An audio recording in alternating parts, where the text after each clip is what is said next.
welcome back to my YouTube channel. For today's video, I want to show you my handicraft making. This is what I make every day, my job. And wanna flex my small house. It's made of our late ancestors' house. After Odette, we rebuilt the woods. We built it like it's like a bahay kubo. Only bahay kubo. During school days, I'm alone here. This is my tiny home. Only small.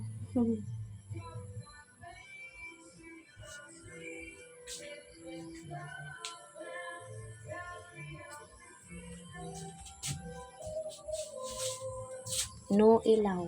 We have no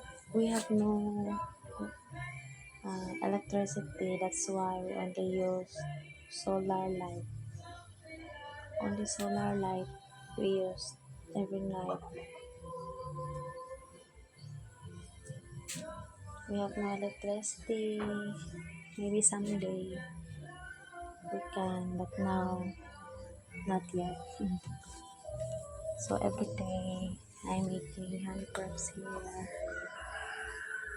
The ground. I'm alone during school days. So this is what I make on this one. I can't do this at night because no electricity, only solar. I cannot see well.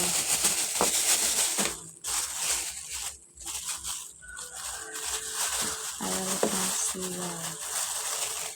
This one is the finished product. This is just for today. Bye bye. Thank you and God bless. Please don't forget to like and subscribe. Thank you.